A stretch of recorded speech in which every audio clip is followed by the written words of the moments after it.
Samajwadi party के राष्ट्रीय अध्यक्ष व पूर्व मुख्यमंत्री अखिलेश सिंह यादव आज गोंडा एक वर्ग वैवाहिक कार्यक्रम में पहुंचे। यहां पत्रकारों से वार्ता करते हुए अखिलेश सिंह यादव ने कह दी बड़ी बात। आप भी जानिए उन्हीं की जुबानी। इंडिया गठबंधन बनेगा और हमने तो सीधी सी बात है, जीत ही आधार है। सीट जीतिए, गठबंधन में कोई शिकायत नहीं, किसी से नहीं है। हमारा गठबंधन का आधार जीत का आधार होगा। सीट अगर आप जीत सकते हैं तो आप ले लीजिए, सीट अगर इस समीकरण में ये जीत सकता है तो ये ले ले। इसलिए गठबंधन होगा और इंडिया गठबंधन बनेगा। और इंडिया गठबंधन के साथ साथ ये नया है एक नारा पीडीए, ये पीडीए ही एनडीए को हराएगा। लेकिन कांग्रेस के सांसद ने ये कहा कि हम देश को तोड़ने की बात उन्होंने करी। आपका क्या नजरिया है? अच्छा, उतनी दूर क्यों जाते हो सांसदों पे? आसपास के सांसदों का भी देख लो व्यवहार और बातचीत।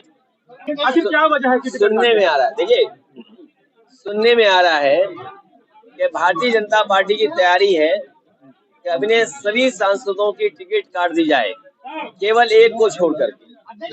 एक जो छूटे हुए हैं वो भी अपनी सीट बदलना चाहते हैं। तो सोचो क्या हालत है बीजेपी की। हमने तो ब्राह्मण से पूछ के टिकट जारी की है। ये जो बीजेपी का नेता बोल रहा है उसे पता ही नहीं है। हमने तो उन्हीं लोगों से पूछ के पूजा पाठ दिन तारीख निकाल करके घोषित की। जो जीतने वाला है वो सीट में होगा, गिनती में होगा। अभी आपने भारत माता की जय बोली और ऐसे गठबंधन के साथ जिन्होंने देश तोड़ने की बात करी है, क्या नजरिया आपका? ये जिस पार्टी के नेता हैं वो पार्टी जवाब देगी। हमारा सवाल ये कि रिजंगला का जो मेमोरियल है वो अगर चीन तोड़ देगी तो बताओ भारत के लोग क्या जवाब देंगे? 90% लोग पीडीए के साथ हैं। तो ये सोचिए आप, जो मुख्यमंत्री गोरखपुर में कह रहे थे भूमाफिया, सुना है गोंडा में भी इस तरह का भूमाफिया वाला मामला निकला है। हमें उम्मीद है जो जीरो टॉलरेंस का नारा दे रहे हैं वो ऐसे जितने भी जमीन का काम कर रहे हैं उनके खिलाफ कार्रवाई सरकार करेगी। बीजेपी की बांटने की राजनीति, बीजेपी की नफरत की राजनीति कामयाब नहीं होगी। पीडीए की ताकत, पीडीए रणनीति कामयाब होगी। न्यायपालिका को किस तरीके से देखते हैं लगातार? जो आपने दूसरी सवाल उठाया है, न्यायपालिका का हम सब सम्मान करते हैं। न्यायपालिका का हम सब सम्मान करते हैं, लेकिन कई बार ये देखने को मिल रहा है कि सरकार ये कोशिश कर रही है कि जो बाबा साहब भीमराव अम्बेडकर जी का संविधान है जिसके तहत हमें अधिकार मिलता है, हमें अधिकार को छीनने का काम करें। अगर कहीं से कोई फैसला आया है, अगर हम उस फैसले के खिलाफ किसी और दूसरे कोर्ट में जाना चाहें, उस तक का अवसर सरकार नहीं दे रही है। ये सरकार के जानबूझ करके ये रणनीति बना के चलती है जिससे दूसरों के अधिकार छिन जाएं, उन्हें मौका न मिले और कोर्ट में जाकर के अपनी अपील करने करके सुना। ये बीजेपी के लोग सब अधिकार छीन रहे हैं, अधिकारों को छीनने का काम कर रहे हैं। याद कीजिए 3 काले कानून किसानों के लिए लाए जा रहे थे, इसलिए कि वो उद्योगपतियों की मदद करना चाहते थे। आप सोचिए इजराइल में हमारा नौजवान जा रहा है नौकरी करने और आपका आरक्षण छीनना है। आप सोचिए आरक्षण हमें संविधान से मिला है और संविधान में आरक्षण की जो भाव था, जो मंडल कमीशन का भाव था, वो कोर्ट से छीनाया नहीं, क्या छीना गया। इसीलिए हम अपनी जनता को बताना चाहते हैं, बीजेपी के लोग एक एक कर करके संविधान को खत्म करना चाहते हैं, लोकतंत्र को खत्म करना चाहते हैं। यहाँ भी लोग जानते होंगे, अभी सरकार ने कैबिनेट से फैसला लिया था कि साइबर थाने खोले जाएंगे। उत्तर प्रदेश में सबसे ज्यादा साइबर थाने खुल गए, सबसे ज्यादा साइबर क्राइम उत्तर प्रदेश में हो रहा है।